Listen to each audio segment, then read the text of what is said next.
প্রিয় বন্ধুরা, আসসালামু আলাইকুম। আমি পড়ছিলাম ওয়েস্টার্ন গল্প, নাম রক্তরাঙা টেইল। এখন শুরু করছি সপ্তম অংশ। আগুনটা একটু ছোট। আগুনের আলোয় কয়েকজনের ছায়া দেখা যাচ্ছে। ওই যে ওরা সবাই রয়েছে, ফিসফিস করে বলল হ্যারি। ওখানে 9 থেকে 10 জন লোক আছে। পরিস্থিতিটা বিচার করে দেখল রনি। লোকগুলো সতর্কতার সাথে ক্যাম্পসাইট বেছে নিয়েছে। সম্ভবত একাকী লোকটা ওদের অস্তিত্ব সম্পর্কে অবহিত নয়। ওই লোকগুলো জানে না আশপাশে আর কারো ক্যাম্প রয়েছে। এই অন্ধকারে কোনো ফাইটিং শুরু করলে সেটা মিত্র আর শত্রু দুই পক্ষেরই বিপদের কারণ হয়ে দাঁড়াবে। রনি এটা চায় না। রিজের থেকে একটু নেমে পাথরের আড়ালে আশ্রয় নিয়ে একটা সিগারেট ধরালো ড্যাশার। নিচে ওখানে রয়েছে একগাদা ঝামেলা, বলল সে। এখন কথা হচ্ছে নিজেরা গুলি না খেয়ে পরিস্থিতিটা কিভাবে সামলানো যায়। শর্টি মাইক বলল, দু হাতে গুলি ছুটতে ছুটতে ওদের আক্রমণ করি। ওরা এমন হকচকিয়ে যাবে যে একটা গুলিও ছোড়ার সুযোগ পাবে না। হয়তো, স্বীকার করল রনি। কিন্তু আমার মাথায় আরেকটা প্ল্যান এসেছে। যদিও সেটা তেমন কিছু নয়, তবু এতে হয়তো কাজ হবে। নিচু স্বরে প্ল্যানটার ব্যাখ্যা দিল সে। শুনতে শুনতে লোকগুলো খিকখিক করে হাসতে শুরু করলো। ওদের চারজনই ফাইট প্রিয় লোক। রকিং এর জন্যে শেষ বিন্দু রক্ত দিতে ওরা কেউ দ্বিধা করবে না। তবে প্রত্যেক কাউহ্যান্ডেরই প্র্যাকটিক্যাল জোকের একটা রুক্ষ সেন্স অব হিউমার থাকে। একে ঠিক হাস্যরসের পর্যায়ে ফেলা না গেলেও এটা যে তাদের শত্রুর উপর বিপর্যয় ডেকে আনতে পারে তা ঠিক। প্রথমে প্রশ্ন করল রনি, তোমাদের মধ্যে সবথেকে ভালো ইন্ডিয়ান কে? আসলে দুজন দরকার। আমি। লেকার চট করে জবাব দিল। ইউটের সাথে বড় হয়েছি আমি। একটা লং হর্ন চামড়া আমি চুরি করে আনতে পারি। গরুটা টেরও পাবে না আমি কাছে আছি। ও, বাধা দিল হ্যারি। ওর কথা বিশ্বাস করো না রনি। দিনের বেলা তো সে একটা গুদাম খুঁজে পাবে না। গুদামের সাথে দড়ি বাঁধা থাকলেও না। তাছাড়া ও বেশি ছোট। কিড বেশি বড়াই করছে। হ্যাঁ, বড়াই আমি মোটেও করছি না, প্রতিবাদ জানালো লেকার। ঠিক আছে, তোমরা দুজনেই যেতে পারো। ক্লান্ত ঘোড়াগুলোকে নিয়ে মাথা ঘামাবার দরকার নেই। গা যদি ভেজা নাও থাকে, ওদের লোম শুকিয়ে শক্ত হয়ে থাকবে। চেনা কঠিন হবে না। ঘোড়ার লাথি খেয়ে মাথা খুইয়ে এসো না যেন, উপদেশ দিল শর্টি। অবশ্য তোমাদের দুজনের মাথায় কি প্রয়োজন সেটাই আমি বুঝি না। মাথার কি প্রয়োজন সেটাই আমি বুঝি না। বিড়বিড় করে শর্টির মুণ্ডপাত করে ওরা অন্ধকারে অদৃশ্য হলো। টেরি ওদের দিকে নট করে বলল, আসলে কিড অত্যন্ত পটু ছেলে। হ্যারিও ভালো, তবে লেকারের তুলনায় সে কিছুই না। রনিকে উঠে দাঁড়াতে দেখে শর্টি প্রশ্ন করল, তুমি আবার কোথায় চললে? ঘুরে দেখে আসি ওখানে ওই লোকটা কে। তোমরা দুজন এখানেই থাকো। প্রয়োজন হলে কিড আর হ্যারিকে কাবার দেওয়ার জন্য তৈরি থেকো। আমি ফিরে এলে আমরা বাকি ব্যবস্থা নেব। রনির সামনের ঢালু ঢালটা পাথরে পাথরে ভরা। ঝোপ ঘাসও জন্মেছে। মাঝে মাঝে গ্রিজ উড গাছ আর জুনিফার। এগুলো নিচে নামার পথে ওকে কিছুটা আড়াল দিল। অন্ধকারে নিচে নামাটা খুব কঠিন কাজ। দ্বিতীয় আগুনটা এখন প্রায় নিভে এসেছে, কিন্তু প্রথমটায় আবার কাঠ চাপানো হয়েছে। চক্র আকারে ঘুরে সতর্কভাবে আগুনের দিকে এগোলো রনি।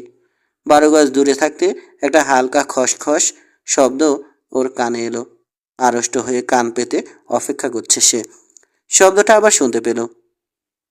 ঘাস কিংবা ঝোপের সাথে খসখসে কাপড় ঘষার শব্দ। বাম দিকে আরও একটা শব্দ হলো। বুঝলো ওর পাশাপাশি আরও কয়েকজন লোক বুকে হেঁটে আগুনের দিকে এগোচ্ছে। কিন্তু ওরা কি ছোট আগুনটা দেখেছে? মনে হয় না। ওটা কেবল উপর থেকেই দেখা যায়। একটু একটু করে বুকে হাঁটার লোকটার কাছে সরে এলো রনি। মুহূর্তের জন্যে তারার আলোয় ওর মাথাটা দেখতে পেয়ে পিস্তল দিয়ে কষে বাড়ি মারল। ঘোত করে একটা শব্দ করে ওখানে জ্ঞান হারিয়ে লুটিয়ে পড়ে থাকলো লোকটা। নীরবতা। হঠাৎ বুনো একটা চিৎকারে সংকেত পেয়ে লোকগুলো একসাথে ধাওয়া করে আগুনের দিকে ছুটে এগোলো। তারপর সবাই থমকে দাঁড়ালো। যেটাকে ঘুমন্ত মানুষ মনে করেছিল সেটা দুই সারি পাথরের উপর একটা কম্বল ছাড়া আর কিছুই নয়। বোকার মতো মুখ চাওয়াচাওয়ি করছে ওরা। চলে গেছে। একটা গালি দিল হ্যানকিন্স। পাজি ড্যাশার আমাদের ফাঁকি দিয়েছে। অন্ধকারে মনে মনে হাসল রনি। আগুনের আলোয় কয়েকজনকে চিনতে পারল সে। জনি হিউবার্ট, ডাকি, ডেনান, হ্যানকিন্স আর রেড। আরে টয় কোথায়? চিৎকার করলো হ্যানকিন্স। ওর কি হলো? সে কিছুক্ষণ আগেও আমাদের সাথে ছিল। ও করছে কি? লুকিয়েছে? রনি অন্ধকারে মিশে দ্রুত ঢালের উদ্দেশ্যে রওনা হলো। লোকটা যে কে তা আর জানা হলো না। সে কাছেই কোথাও আছে, পালায়নি। নইলে রনি ওকে দেখতে পেত বা তার আওয়াজ শুনতে পেত। পাহাড়ের মাথায় উঠে হ্যারি আর কিটকে ফিরতে দেখে অবাক হলো। দুজনেই হাসি চাপার চেষ্টা করছে।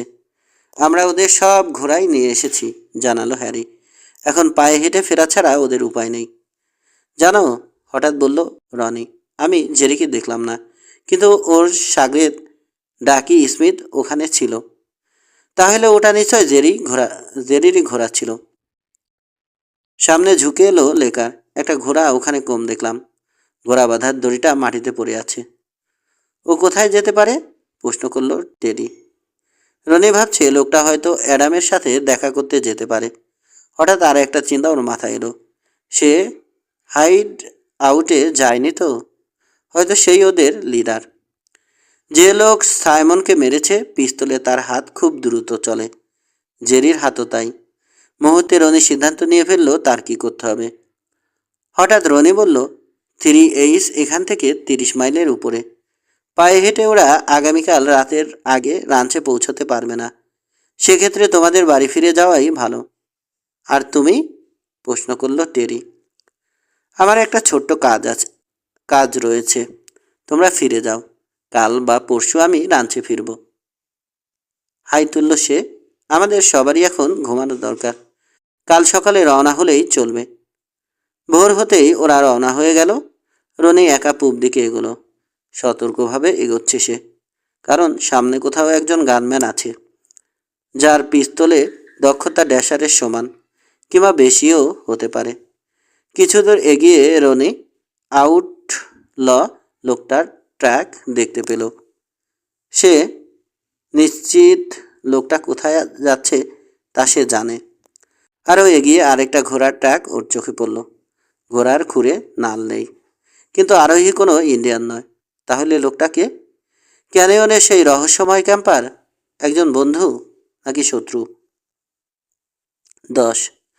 সম্প্রতি যেসব ঘটনা ঘটেছে তাতে অ্যাডাম বিচলিত। এতক্ষণে কিছু খবর আসা উচিত ছিল। কয়েকজন রাইডার যারা শহরে এসেছে তারা জানিয়েছে রকিং কে বা 3H রেঞ্জে কোনো কাউহ্যান্ডের ছায়া পর্যন্ত ওরা দেখতে পায়নি। ঘটনাটা অদ্ভুত আর অযৌক্তিক। রেঞ্জ ওয়ারে কেমন সাংঘাতিক দাঙ্গা হয় এটা সে জানে। এই নীরবতা ওকে অস্থির করে তুলেছে। সাইমন মারা যাওয়ার পর ওর পকেট সম্পূর্ণ খালি পাওয়া গেছে শুনে তখন থেকেই সে দুশ্চিন্তায় ভুগছে। যদি খুনি ওগুলো নিয়ে থাকে আর ওর পকেটে তাকে অভিযুক্ত করার মতো কাগজ থাকে, সেটা এখন খুনির হাতে এবং অ্যাডাম জানে খুনিকে। শেষে খবর এলো 4 জন রাইডার রকিং কেতে ফিরেছে, কিন্তু ওদের সাথে ড্যাশার ছিল না। সে যদি আবার হাইড আউটে যায় কিংবা স্টার সিটির মাইনে, সে কি প্রমাণ সংগ্রহ করতে পারবে তা কিছুই বলা যায় না। লোকটা যে বোকা নয় সেটা জেমস হার্টকে যে খুন করা হয়েছে এটা ধরে ফেলা থেকেই বোঝা যায়। অ্যাডাম অনুভব করছে ভাগ্য চারপাশ থেকে ওকে যেন ঘিরে ফেলছে, অথচ সব কিছুই এত সুন্দরভাবে এগোচ্ছিল। অবশ্য আউটফিটের যদি কিছু হয় ওদের সাথে সমার্সও মারা পড়তে পারে, কিন্তু ওর মন থেকে সংশয় দূর হলো না। লোকটার বেঁচে থাকার ক্ষমতা অসাধারণ। ডাকোটা জ্যাকের ভাগ্যে কি ঘটেছিল? নিজের লোকই ওকে গুলি করে মেরে ওর ঘোড়া নিয়ে পালিয়েছিল। জেরি সমার্স নিঃসন্দেহে ভয়ানক। জন মার্সার বারে অ্যাডামকে পার হওয়ার সময়ে বুড়ো আঙুল ঝাঁকিয়ে হ্যারিংটনকে দেখালো। ও তোমার সাথে কথা বলতে চায়। অ্যাডাম যখন ওর পাশে এসে দাঁড়ালো, হ্যারিংটন তখন হাসছে।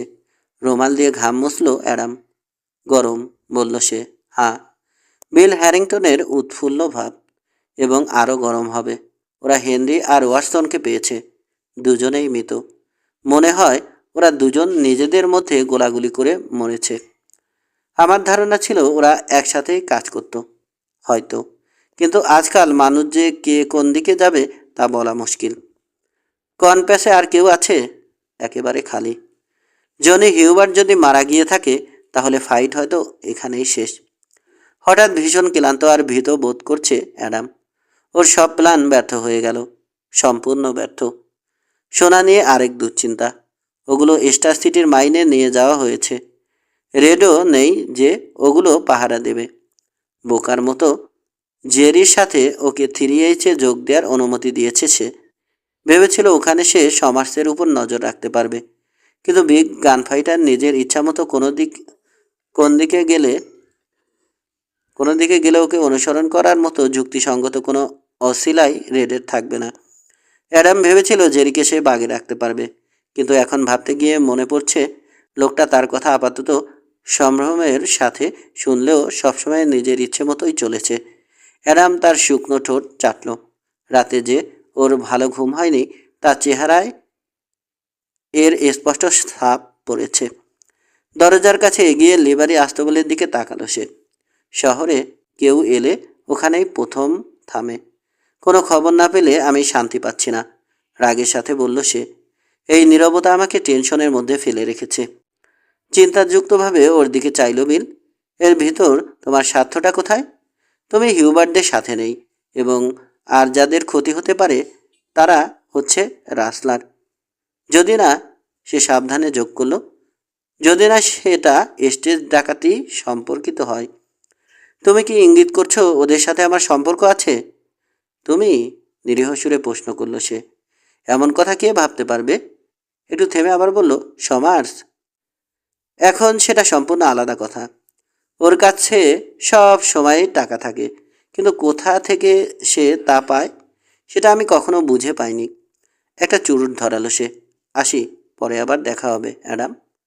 ওর যাওয়ার পথের দিকে চেয়ে রইল অ্যাডাম। ঠোঁটে ঠোঁট চেপে বসেছে। ওকে এখন থেকে আরও সাবধানে থাকতে হবে। জন মার্সার ওকে লক্ষ্য করছিল। গোপনে হাসল সে। অ্যাডাম যদি সরে দাঁড়াতে বাধ্য হয় তাতে ক্ষতির চেয়ে তার লাভই হবে বেশি। রনি ড্যাশার আসার পর থেকেই নিজে নগণ্য খেলোয়াড় বলে জন মনে মনে ছোট বলে তাকে কেউ খেয়াল করবে না, এবং সে সাধারণত আড়ালেই থাকে। এটাই ওর পছন্দ। নগণ্য হয়ে বেঁচে থাকাটা ওর কাছে অনেক বেশি কাম্য। জনি হিউবার্ট শেষ পর্যন্ত একটা ঘোড়া ধরতে সক্ষম হলো। জোরে ঘোড়া ছুটিয়ে 3H পৌঁছে খালি করাল আর নীরবতাই কেবল দেখতে পেল। রাঞ্চে কোনো খাবার বা গোলাগুলি নেই। তার ভাই বা লোকজনের কোনো চিহ্নও নেই। দুশ্চিন্তায়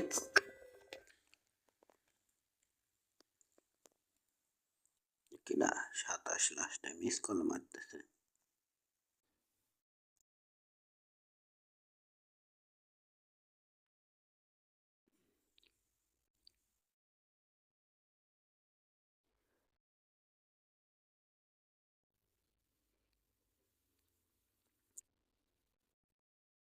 দুশ্চিন্তায় অস্থির হয়ে দূরবীন নিয়ে কাছেই একটা পাহাড়ের মাথায় উঠে চারপাশ খুঁটিয়ে দেখল। প্রথমে কিছুই দেখতে পায়নি। প্রথমে কিছুই দেখতে পায়নি তারপর দেখল একটা সরু কালো রেখা যেন নড়ছে। হয়তো একটা গরুর দল ওয়াটার হোলের দিকে যাচ্ছে। চেষ্টা করেও ওটা কি বা কে বুঝতে পারল না সে। আসলে ওরা তারই লোকজন। গরমে আর পিপাসায় ওদের ঠোঁট ফেটে গেছে। পুরো ধুলোয় ঢাকা, সারা দেহ মেজাজ চড়া। দ্রুত চিন্তা করছে জনি। একটা ঘোড়া ওর এখন সব থেকে বেশি প্রয়োজন, কিন্তু রাঞ্চে কোনো ঘোড়া নেই।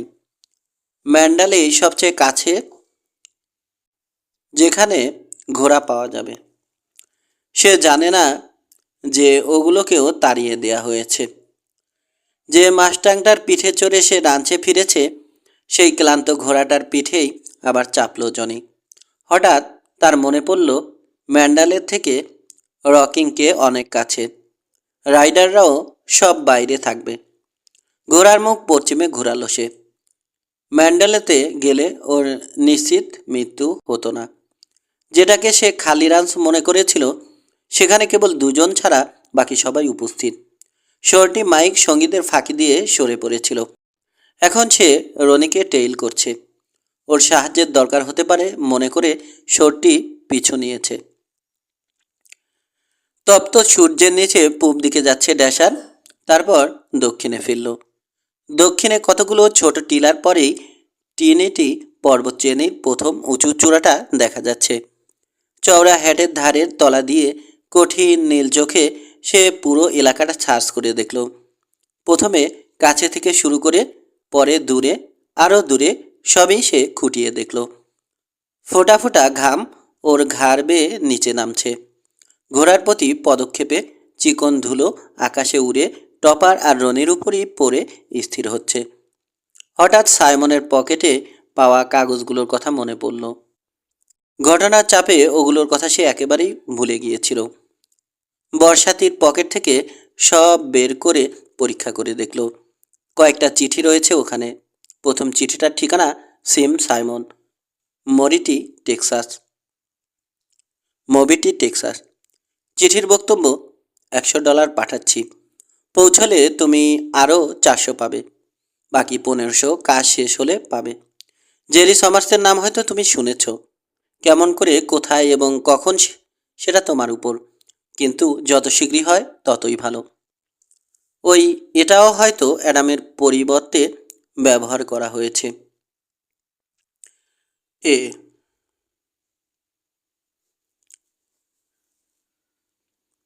বোঝা যাচ্ছে জেরি সমার্সকে হত্যা করার জন্যই গানম্যানকে ডেকে পাঠানো হয়েছিল।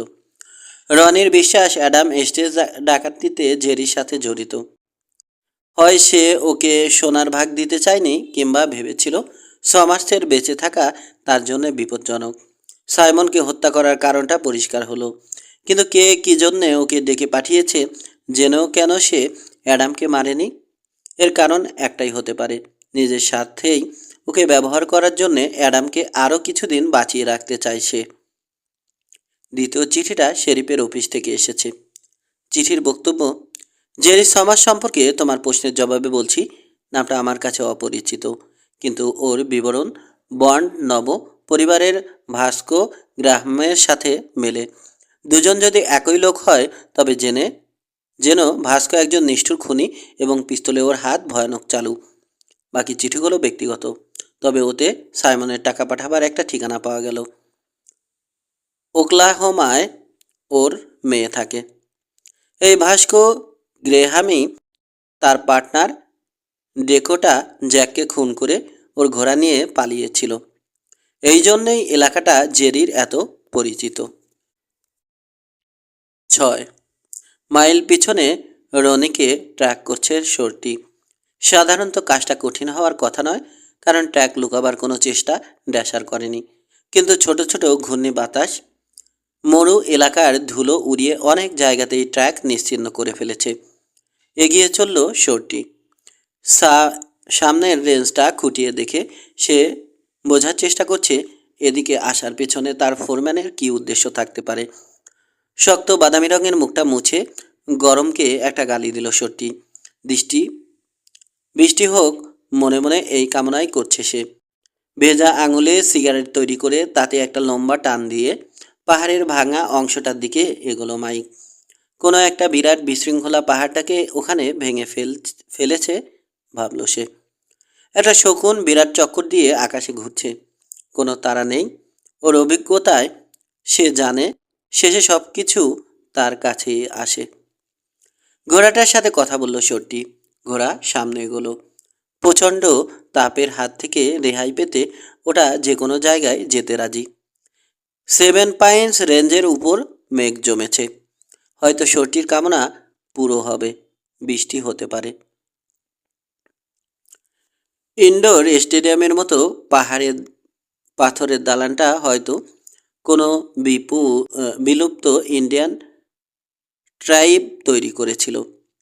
রোদ আড়াল হয়েছে বলে ভিতরটা আরামদায়কভাবে ঠান্ডা।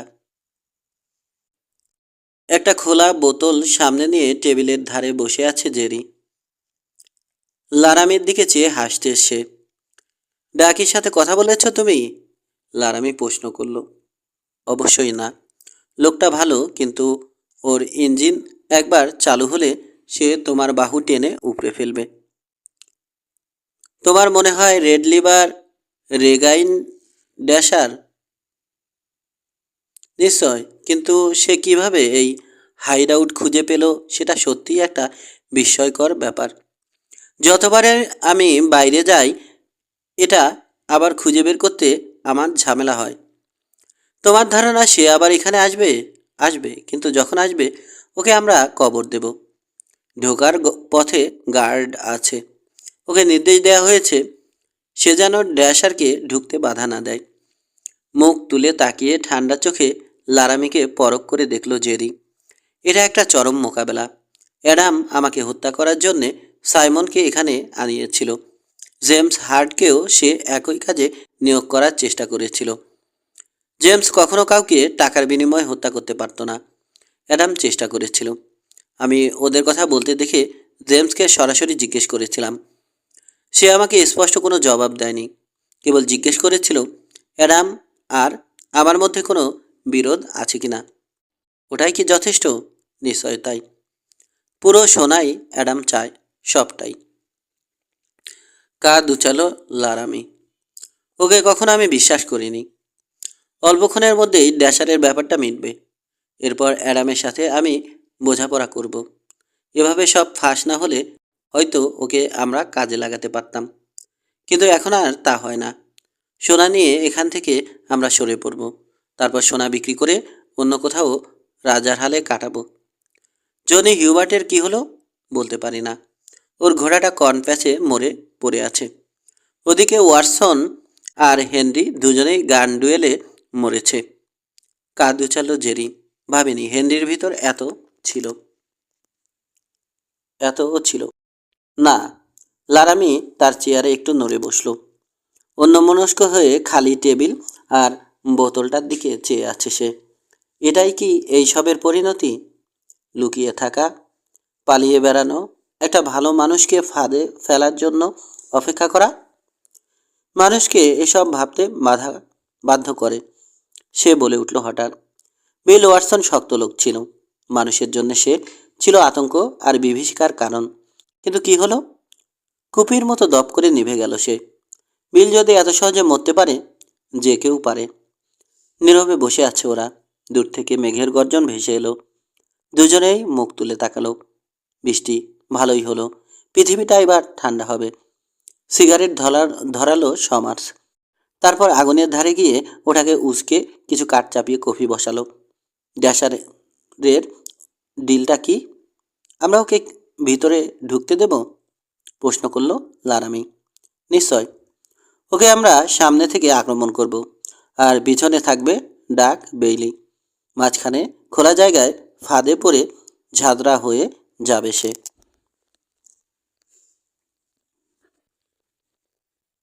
বেইলি বাইরে পথটার উপর নজর রেখেছে বটে, কিন্তু রনি সেই আগের পথ ব্যবহার করে ক্যানিয়নে ঢুকে পড়েছে। বিকেল হয়ে আসছে। সেভেন পাইন্সের উপর স্তরে স্তরে মেঘ জমে আকাশটা কালো হয়ে আসছে। ক্যানিয়নের নিচে পৌঁছে রনি আর কিছুরই তোয়াক্কা করছে না। এখন ওর উদ্দেশ্য একটাই, জেমস হার্টের খুনের জন্যে যারা দায়ী তাদের শুটিংয়ের আওতায় পাওয়া। ওরা আর কি করেছে তা সে মোটেও বিবেচনা করছে না। একজন আহত আর অসহায় মানুষকে ওভাবে খুন করবার মতো জঘন্য অপরাধ আর দুটো নেই। দেয়ালের কাঁধ ঘেঁষে একটা পাথরের আড়াল থেকে পরিস্থিতিটা বোঝার চেষ্টা করছে ড্যাশার। পাথরের দালানটা থেকে ধোঁয়া উঠছে। বুঝলো বাইরের দিকের ক্যানিয়নে যেখানে ট্রেসারের সাথে ফাইট হয়েছিল কেবল সেখানেই নয়, এখানেও লোক আছে। এখানে প্রচুর আড়াল রয়েছে। আড়ালকে পুরো কাজে লাগিয়ে ধীরে পাথরের দালানের দিকে এগোলো সে। ভিতরের দুজনই দক্ষ পিস্তলবাজ। যে কোনো জন হয়তো তার সমকক্ষ হতে পারে। দুজনে মিলে তার চেয়ে অনেক শক্তিশালী, এতে সন্দেহ নেই। এসব লোকের বিরুদ্ধে ঝুঁকি নেওয়া বোকামি। একটা ভুল করলে সেটাই হবে তার শেষ ভুল। আবার মেঘের গর্জন শোনা গেল, এবার আরও কাছে। শুনে একটু থামল রনি। এতে তার অভিযানে কতটা লাভ বা ক্ষতি হতে পারে তা সতর্কভাবে যাচাই করে নিয়ে আবার এগোলো। আধ মাইল দূরে প্রবেশপথের কাছে গার্ড দেয়া ছেড়ে ফিরে আসার জন্য রওনা হলো বেইলি। ওদিকটা পুরো কালো হয়ে গেছে। কালো মেঘের ভিতর থেকে উজ্জ্বল রেখার বাজ পড়ছে। ঝোড়ো মেঘ প্রায় তার মাথার উপর পৌঁছে গেছে। বুঝতে পারছে তাকে ভিজতে হবে। এত উঁচুতে যে কোনো সময়ে তার উপর বাজ পড়তে পারে। দ্রুত নামতে নামতে ক্যানিয়নের পাথরের দালানটার দিকে চেয়ে সে চমকে উঠল। কে যেন ওটার দেয়াল ঘেঁষে সন্তপনে এগোচ্ছে। কি ঘটেছে বুঝতে পেরে ওর বুকের ভিতরটা ধরাস করে লাফিয়ে উঠল। ড্যাশার ক্যানিয়নে ঢুকে পড়েছে। বোঝার সঙ্গে সঙ্গে সে নিচে নামার জন্যে ছুটল। হঠাৎ পথের মুখে একজন আরোহীকে দেখতে পেল ডাক। লোকটা তারই দিকে চেয়ে আছে। আরোহী সর্টি মাইক। রনির টেইল হারিয়ে সেটার খোঁজে সে হেলে পড়া পাথরের গোলক ধাঁধায় ঘুরছিল। বেইলি ক্যানিয়নের নিচে পৌঁছেই পাথরের দালানটার দিকে ছুটল। এবার ওরা ড্যাশারকে বাগে পেয়েছে। ওর বাঁচার কোনো পথ নেই। পাথরের দালানের দরজা ঠেলে খুলে সে চিৎকার করলো, ড্যাশার ভিতরে। হাঁপাতে হাঁপাতে বলল বেইলি। কি করে ঢুকলো জানি না, কিন্তু সে ভিতরে। আমি ওকে দেখেছি। একটা ব্যাংকে শুয়ে ম্যাগাজিন পড়ছিল লারামি। ওটা নামিয়ে রেখে উঠে পিস্তলের বেলটা পরে নিল সে। বুকের ভিতরটা ধরাস ধরাস করছে।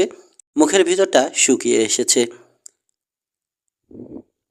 স্পষ্টত তাদের পক্ষে হলেও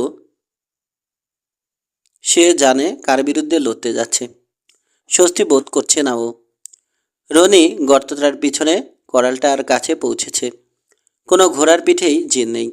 জেরি সমার্সের হয় আউটফিটে ফেরার ইচ্ছে নেই, কিংবা তার ঘোড়াটা আউটার করালে।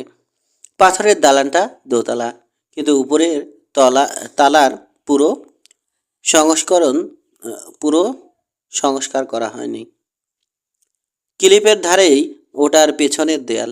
কয়েকটা পাইন আর ফার গাছ দালান ঘেঁষেই উঠেছে। আরও 3-4টে করালের কাছে। দালানের ভেতরে ঢোকার সব থেকে সহজ উপায় দোতলার ভাঙা কোনো কোণা দিয়ে। দালানটা সানডেস্টনের তৈরি। যদি একতলার ছাদটাও পাথরের তৈরি হয়, তবে হয়তো নিঃশব্দে নিচের লোকগুলোর অজান্তে সে ওটা পার হতে পারবে। একটা ক্যানিয়নের উপর চলে এসেছে মেঘ। ভিতরে কেউ একটা তেলের বাতি জ্বালালো। দেয়ালের দিকে এগোতে যাচ্ছে। দেখলো সবকটা ঘোড়া কান খাড়া করে সদর দরজার দিকে কৌতূহল নিয়ে তাকিয়ে আছে। ওত পেতে পিস্তলের বাটে হাত রেখে তৈরি হয়ে অপেক্ষা করছে রনি। একটু নড়াচড়া দেখা গেল, পরক্ষণে অদৃশ্য হলো। বুঝলো আউটার ক্যানিয়ন থেকে কেউ এসে সন্তপনে লুকালো। সে জানে এখানে তার কোনো বন্ধু নেই। তবে কি ফিনলে হার্ট এই গোপন আড্ডা খুঁজে পেয়েছে? সেটা সম্ভাবনা খুব কম। অর্থাৎ লোকটা তার শত্রু। সে জানে রনি এখানে আছে। দেয়াল ঘুরে পিস্তল হাতে এগিয়ে আসছে ডাক বেইলি। এখনও বেশ দূরে থাকলেও লোকটা রনির দিকে আসছে। করালের কোনায় ওত পেতে বসে পরিস্থিতিটা নতুন করে বিচার করে দেখল সে। সম্ভবত গোলাগুলি করে এখান থেকে ও নিরাপদে সরে পড়তে পারবে। কিন্তু একবার যা প্ল্যান করেছে সেটা থেকে সহজে সরে যাওয়া ওর স্বভাব নয়। ক্লিপের উপর কিছুটা বেয়ে উঠে লাফিয়ে দালানের ভাঙা কোনাটা ধরে ফেলল রনি। নিজেকে টেনে তুললে একতলার ছাদে শটান শুয়ে পড়ল। বেইলি বা লারামি কেউই ঘনিয়ে আসা অন্ধকারে ওকে দেখতে পায়নি। ওরা দুজন দুদিক থেকে আসছিল। লোকটা গেল কোথায়? অবাক কাণ্ড। সত্যি বলছি, এখানেই আমি ওকে দেখেছি। কোথায় যেতে পারে সে? কিছুক্ষণ কান পেতে শুনে বুঝলো বাইরে দুজন লোক কথা বলছে। দেয়াল হাতড়ে এগোলো রনি। নিজে থেকে এক চিলতে আলো উপরে আসছে। ওদিকে গিয়ে দেখলো একটা চোরা দরজার ফাঁক দিয়েই আলোটা আসছে। ফাঁক দিয়ে চেয়ে বুঝলো ওখান থেকে কোনো সিঁড়ি নামেনি। অদূরেই একটা গর্ত রয়েছে দেয়ালে, ওখান দিয়ে আলো আসছে। সেইখানে সেই সাথে নিচে থেকে মৃদু কথাবার্তার শব্দ শোনা যাচ্ছে। জেরি সমার্স কথা বলছিল। ওখানে নেই। মনে হচ্ছে ডাক নার্ভাস হয়ে উল্টোপাল্টা দেখছে। যাক, সে এই জায়গাটা চেনে, সন্দেহ নেই আমার খোঁজেও আসবে। ওটা কি? কোনটা? মনে হলো কি যেন একটা শুনলাম। লারামি উঠে দাঁড়ালো। ওই দরজা ছাড়া এখানে ঢোকার আর কোনো পথ আছে? আমার জানা মতে নেই, তবে ওই চোরা দরজার পাশে দেয়ালে একটা গর্ত আছে। কেউ যদি ছাদে ওঠে। দুজনেই একসাথে ওদিকে ফিরল। অন্ধকারে চৌঘাটের আড়ালে রনি দাঁড়িয়ে আছে। ডান হাতটা কনুইয়ের কাছে একটু বাঁকা হয়ে তৈরি। সাহস হারিয়ে আতঙ্কিত বোধ করছে জেরি। এই লোকটা তাকে হত্যা করার জন্য এখানে এসেছে। তার জটিল আর সুষ্ঠু প্ল্যান এড়িয়ে সে ভিতরে ঢুকে পড়েছে। নিচু স্বরে একটা চিৎকার করে পিস্তলের দিকে হাত বাড়ালো জেরি। রনির বাঁকা হাতটা বিদ্যুৎ বেগে সক্রিয় হলো। ওর পিস্তলের মুখে আগুন দেখা গেল। সমাজ পিস্তল উঁচানোর আগে পথেই মাথার পাশে একটা প্রচণ্ড আঘাতে সে মেঝের উপর পড়ল। ওর বুলেটটা ছাদে লাগলো। লারামির পিস্তলটা লাফিয়ে হাতে উঠে এসেছে। ওর গুলিটা চৌকাঠে বিঁধল। পাল্টা গুলি করলো ড্যাশার। তারপর দোতলার মেঝেটা দুলে উঠল। একটা দেয়ালে ফাটল ধরল। পরক্ষণেই মেঝেটা ধসে পড়ল। বাইরে থেকে ভয়ের একটা বুনো চিৎকার শোনা গেল। রনি লাফিয়ে দরজার দিকে এগোলো। বাইরে বেরিয়ে লম্বা একটা বিজলির আলোয় দেখলো করাতের দাঁতের মতো পাহাড়গুলো পরস্পরের দিকে সরে আসছে। পাথরের সাথে পাথর ঘষা খেয়ে ভয়ঙ্কর আওয়াজ করছে। পরিচিত বেরোবার পথের দিকে ছুটল সে। পর মুহূর্তে একজন আরোহী ঘোড়া ছুটিয়ে এসে রনির সামনে আড়াআড়িভাবে থেমে দাঁড়ালো। পিস্তল উঁচালো। বিজলি চমকালো। ড্যাশার দেখলো লোকটা হার্ট। ফিনলে, সে চিৎকার করলো, আমি ড্যাশার। জলদি এখান থেকে বেরিয়ে পড়ো। পথটা যে কোনো সময়ে বন্ধ হয়ে যেতে পারে। ঘোড়াটাকে কাছে নিয়ে এলো হার্ট। ওঠো, চেঁচিয়ে বলল সে। আমার পিছনে। বিধ্বস্ত দালান থেকে ছুটে খোলা জায়গায় বেরিয়ে এলো লারামি। রনিকে ঘোড়ার পিঠে উঠতে দেখে পিছলে থেমে দাঁড়িয়ে পিস্তল তুলল। ফিনলে হার্টের লম্বা ব্যারেলের পিস্তলটা উঠে এসেছে ওর হাতে। প্রায় একই সাথে গর্জে উঠল দুটোই। লারামি এক পা পিছিয়ে আধ পাক ঘুরে শক্ত মাটির উপর আছড়ে পড়ল। পরক্ষণেই বেরোবার মুখটার দিকে ঘোড়া ছোটালো হার্ট। সামনে একজন আরোহীকে আসতে দেখা গেল। রনি, শোরটি মাইক হাঁকল, বেরিয়ে পড়ো। চিৎকার করে নির্দেশ দিল ড্যাশার। জলদি। জোর বৃষ্টি নেমেছে। ভূমিকম্প এখনও থামেনি। সাময়িক বিরতির পর আবার চারপাশ কেঁপে উঠল। বড় বড় পাথর গড়িয়ে পড়ল নিচে। কিন্তু ততক্ষণে ওরা খোলা জায়গায় বেরিয়ে এসেছে। ঘোড়া ঘোরাও, সুপারিশ করল রনি। রিজের অন্য পাশে আমার ঘোড়াটা জুনিপারের সাথে বাঁধা আছে। জেরি কি শেষ? হঠাৎ প্রশ্ন করল হার্ট। মনে হয়। ভূমিকম্পটা সব ওলট পালট করে দিল। আমার গুলিতে সে আছড়ে মেঝের উপর পড়ার সাথে সাথে লারামি আমার দিকে গুলি চালালো। ওকে আমি খতম করেছি। Dead centre. তোমার ভাইকে সমার্সই খুন করেছিল। আজ করেছিলাম। সে অথবা অ্যাডাম। অ্যাডামও এর সাথে জড়িত আছে আমার ধারণা, জবাব দিল ফিনলে। সোনার চালান কখন যাচ্ছে খবরটা অ্যাডামই ওদের জানাতো। তবে এ ব্যাপারে আমি নিশ্চিত না। তোমার সাহায্য ছাড়া ওই জায়গা খুঁজে পাওয়া আমার পক্ষে অসম্ভব ছিল। হঠাৎ বলে উঠল হার্ট। পোকার গ্যাপ থেকে জেরিকে ট্র্যাক করছিলাম আমি, কিন্তু ওর টেইল হারালাম। পরে তোমার ট্র্যাক দেখতে পেয়ে অনুসরণ করলাম, সেটাও হারালাম। নিরুপায় হয়ে তুমি যেদিকে গেছো মনে হলো, অনুমান করে সেদিকে এগিয়ে আবার জেরির ট্র্যাক দেখতে পেলাম। টপারের পিঠে চড়ে টেইল ধরল রনি। বাকি দুজনও ওর পাশাপাশি চলল। ওদের পিছনে পাথরের টুকরো ভরা মেঝের উপর একজন রক্তাক্ত মানুষ কোকিয়ে উঠে নড়ার চেষ্টা করলো। গড়িয়ে টেবিলের তলায় চলে যাওয়ায় ধসে পড়া ছাদের পাথরের নিচে সে থেতলে যায়নি। কানের কিছুটা উপরে একটা গভীর রক্তাক্ত খাঁজ। বিদ্যুৎ চমকালো। লারামির লাশটা বাইরে পড়ে আছে দেখতে পেল সে। যে এসব কাণ্ড ঘটিয়েছে তাকে সে খুন করবে। 11। হ্যারি প্রথম জনি হিউবার্টকে দেখতে পেল। কয়েক মাইল দূরে থাকতেই সে একক আরোহীকে দেখতে পেয়েছে। ভেবেছিল ওটা হয়তো মাইক বা ড্যাশার হবে। আরোহীকে চিনতে পেরে টিলার উপর থেকে ছুটে নামতে গিয়ে প্রায় পা ভাঙার জোগাড় করল। টেরি আর কিড লেকার ব্যাংক হাউসের সামনে অলসভাবে সময় কাটাচ্ছে। রনির নির্দেশ অনুযায়ী আজ আর রেঞ্জে যায়নি কেউ। পাহারা ছেড়ে হ্যারিকে টিলা থেকে ছুটে নামতে দেখে বেন কেসি ঘর ছেড়ে বাইরে বেরিয়ে এলো। ওর সাথে ডক্টর হ্যাডলে, শেলি আর লিসাও বাইরে বেরোলো। ব্যাপার কি হ্যারি? প্রশ্ন করলো বেন। Hubert, হাঁপাচ্ছে Harry. 2 মিনিটের মধ্যে এখানে পৌঁছে যাবে। হয়তো সে আপোষ করতে চায়, বলল বেন। তারপর রাইডারদের দিকে একবার চোখ বুলিয়ে সে আবার বলল, যা বলার আমি বলবো। বস আপত্তি জানালো কিড। হয়তো সে আমার খোঁজে এসেছে। ওকে আমার হাতে ছেড়ে দাও। না, বেন কেসির স্বরে কর্তৃত্বের ছাপ। আমি নিজেই এটা হ্যান্ডেল করব। প্রচণ্ড রাগে জনির সারা শরীর জ্বলছে। ওর লোকজনের কি হয়েছে তার কিছুই সে জানে না। রাগের মাথায় এখন সে কেয়ারও করে না। সূর্যের তাপে চোখের কিনারাগুলো লাল হয়ে উঠেছে। ধুলোর পাতলা পরদের নিচে মুখটা হিংস্র। রকিং কের লোকজনই যে তার রাঞ্চ থেকে খাবার, গোলা বারুদ আর ঘোড়া সরিয়েছে এতে তার মনে কোনো সন্দেহ নেই। রাগে ফুঁসতে ফুঁসতে রকিং কের রাঞ্চে এসে পৌঁছলো হিউবার্ট। আশা করেছিল রাঞ্চটা জনশূন্য থাকবে, কিংবা বড়জোর বেন আর তার বোন দুটো থাকতে পারে। ওরা তাকে বাধা দিতে সাহস পাবে না।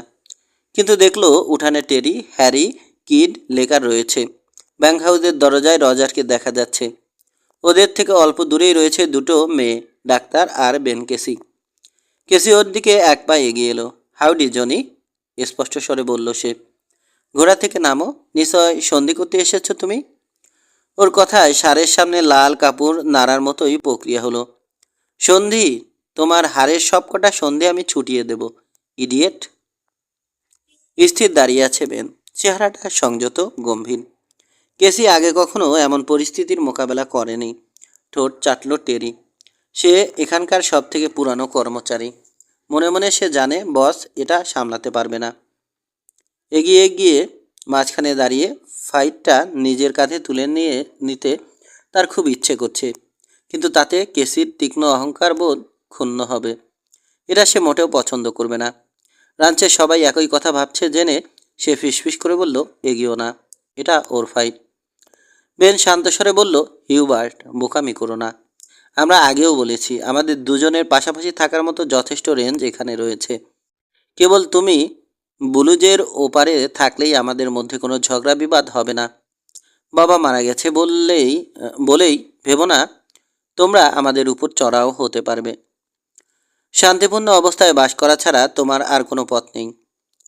তোমার লোকজন এখন হেঁটে মরুভূমি পার হচ্ছে। খাবার আর পানির অভাবে ওদের এখন খুব খারাপ অবস্থা। তোমার রাঞ্চে কোনো ঘোড়া নেই, অন্য স্টেশনগুলোতেও নেই। কয়েক ঘন্টার মধ্যেই আমরা কনপ্যাসে গিয়ে সব জ্বালিয়ে মাটির সাথে মিশিয়ে দিয়ে আসব। এটাই আমার শেষ কথা। তুমি এখনই শান্তি চুক্তি করে পাহাড়ের ওপাশে থাকতে পারো, নইলে আমরা গিয়ে 3H পুড়িয়ে দেব। তারপর তোমার রাইডারদের পায়ে হেঁটেই দেশ ছেড়ে যেতে বাধ্য করব, সাথে তোমাকেও। এত দ্রুত ঘোড়ার পিঠ থেকে নামলো হিউবার যে প্রায় পড়েই যাচ্ছিল। বেনের মুখোমুখি হলো সে। তার আগে তোমাকে আমি জাহান্নামে পাঠিয়ে ছাড়ব, গর্জে উঠল জনি। আমি দুঃখিত হিউবার্ট। বেন এখনও শান্ত। তুমি যদি ওই পথই বেছে নিতে চাও তবে তাই হোক। কোনো যুক্তি হিউবার্ট মানবে না। জীবনে কখনো সে পরাজয় স্বীকার করেনি। ওর চোখে এখন খুনের নেশা। পিস্তল বের করার জন্য ঝট করে হাত নামালো সে। টেরির কাছে দৃশ্যটা কচ্ছপ গতিতে এগোচ্ছে। মানুষ চোখে বেনের নিশ্চিত মৃত্যু দেখতে পাচ্ছে সে। দেখলো জনের হাতে পিস্তল উঠে এলো। ঠিক ফার্স্ট ড বলা যায় না, তবে কেসির থেকে অনেক দ্রুত। বেনও পিস্তল বের করেছে। একটা তীক্ষ্ণ গুলির আওয়াজ শুনতে পেল টেরি। আশ্চর্য, যুবক রানসার এখনও দাঁড়িয়ে। ধীরে পিস্তল উঁচিয়ে লক্ষ্য স্থির করছে বেন। টার্গেট প্র্যাকটিসের ভঙ্গিতে কাত হয়ে দাঁড়িয়েছে। হিউবার্ট আবার গুলি করলো এবং আবার। এবার বেন কেসি গুলি করলো। জনির হাঁটু ধীরে ভাঁজ হয়ে মাটি ছুল। তারপর মুখ থুবড়ে মাটিতে পড়ল সে। উপস্থিত সবাই বুঝছে লোকটা মারা গেছে। ফ্যাকাশে মুখে ধীরে পিস্তল নামালো কেসি। টেরি, নিচু স্বরে বলল সে, তোমরা সবাই মিলে ওর লাশটা আপাতত গুদামে নিয়ে রাখো। ওদের আউটফিটের কেউ যদি আজ রাতের মধ্যে ওর দেহটা দাবি না করে, আমরা সকালে ওকে কবর দেব। ডাক্তারের দিকে ফিরল সে। হ্যাডলে, তোমার ব্যাগটা বের করো। মনে হচ্ছে আমি গুলি খেয়েছি। রনি আর শর্টি সেভেন পাইন্স শহরে পৌঁছলো। অঝোর ধারায় বৃষ্টি পড়ছে। ওরা দুজনেই ক্লান্ত আর ক্ষুধার্ত। লেবারি আসত বলে ঘোড়া রেখে রাস্তা ধরে ওরা এগোলো। হার্ট ওদের অনেক পিছনে, মুখটা কঠোর। কে একটা দেশ, তেতস্বরে বলল শর্টি। হয় রোদে পুড়ে যাচ্ছে, নয়তো বৃষ্টিতে ভেসে যাচ্ছে। হোক বৃষ্টি, জবাব দিল রনি। খাবার তো এত রাতে কোথাও পাওয়া যাবে না। আমার কেবল একটা বিছানা আর কম্বল হলেই চলবে। বারান্দায় দাঁড়িয়ে হ্যাট প্লাস্টিকের বর্ষাতি থেকে পানি ঝেড়ে সেলুনের হোটেলে ঢুকলো ওরা। লবিতে টিমটিম করে একটা বাতি জ্বলছে। সারা পেয়ে ঘুমে কাতর কেরানি তার দরজা খুলে গলা বাড়ালো। স্থির দৃষ্টিতে কিছুক্ষণ চেয়ে থেকে বলল, 7 নম্বর। নিজেই র্যাক থেকে চাবিটা নিয়ে নাও, আমি শুয়ে পড়ছি। দরজা টেনে দিলেও বিছানায় গেল না সে। 1 মিনিট চিন্তা করে তাড়াতাড়ি প্যান্ট পরে নিল। তারপর তাড়াতাড়ি অ্যাডামের কামরার দিকে এগোলো। 1 ঘন্টা আগে বিছানায় গেলেও ঘুমায়নি অ্যাডাম। অনেক কিছুই ঘটছে, কিন্তু কোনো খবর সে পাচ্ছে না।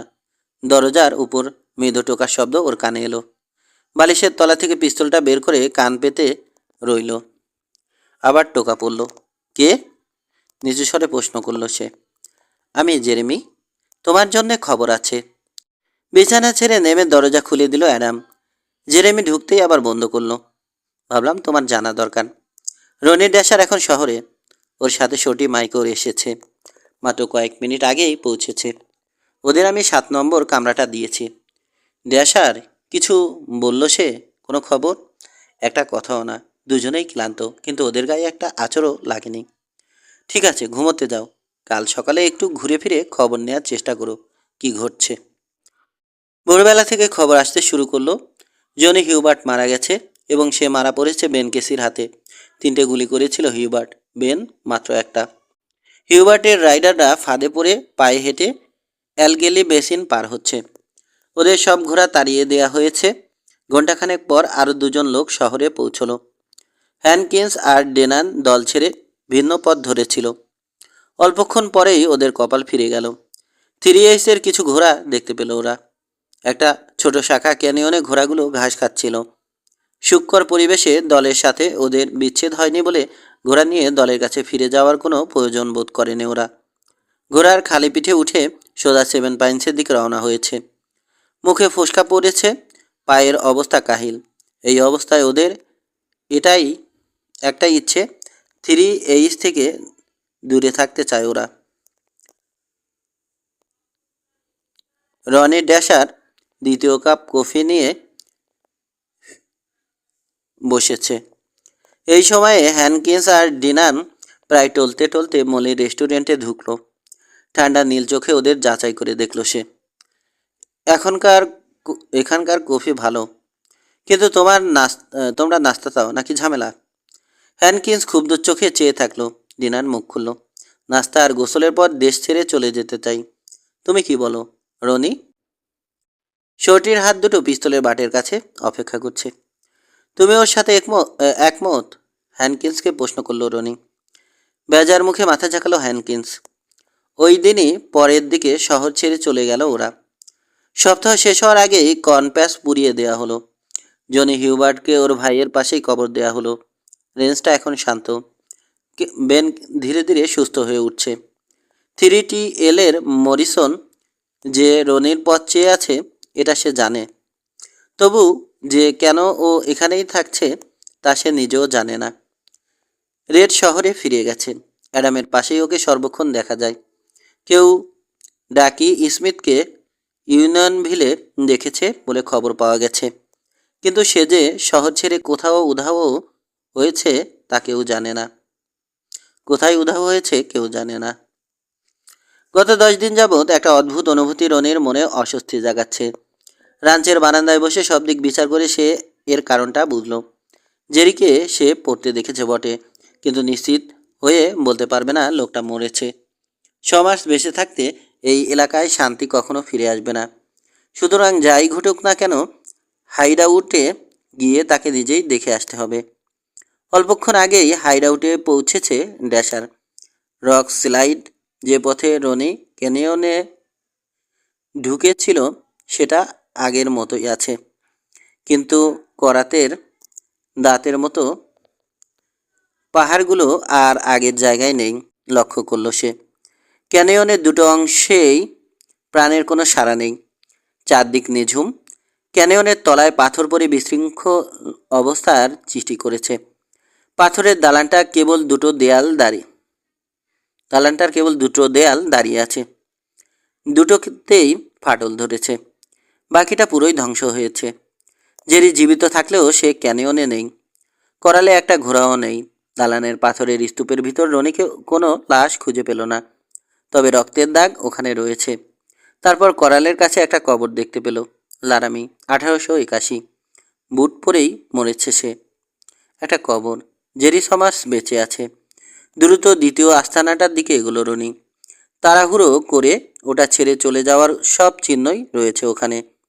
টপারের দিকে এক নজর চেয়ে দেখলো ঘোড়াটা কান খাড়া করে বুনো চোখে এদিক ওদিক দেখছে। রনিও একবার চারপাশে দেখলো। হঠাৎ জমিটা একটু কেঁপে উঠল। ছুটে এসে এক লাফে ঘোড়ার পিঠে চড়ে বসলো সে। পুরোদমে প্রবেশ পথের দিকে ছুটল টপারকে নিয়ে। ঘোড়ার পায়ের নিচে মাটিটা যেন কোকাচ্ছে। পাথরের সাথে পাথর প্রচণ্ড চাপের সাথে ঘষা খাওয়ার আতঙ্ক জাগানো শব্দ তুলে দক্ষিণের পাহাড়গুলো আরও উঁচু হয়ে আকাশের দিকে উঠছে। বেরোবার ফাঁকটা এখন আরও সরু হয়েছে। ঘোড়াটাকে নিয়ে লাফিয়ে ফাঁক গলে বেরিয়ে এলো রনি। ভূমিকম্পের জের এখানেও স্পষ্ট। লম্বা সরু ফাটলগুলো মরুভূমির মধ্যে যতদূর দেখা যায় এগিয়ে গেছে। রাঞ্চে ফেরার পথ ধরল রনি। জেরি সমার্স বেঁচে আছে। তাই যদি হয়, কোথায় আছে সে? কনপ্যাসে আগুন ধরিয়ে মাটির সাথে মিশিয়ে দেয়া হয়েছে। 3H যোগ দিয়ে থাকতে পারে সে, কিন্তু তার সম্ভাবনা কম। জেরি সমার্স হচ্ছে লিডার। অন্যের আদেশ মেনে চলা ওর ধাতে সইবে না।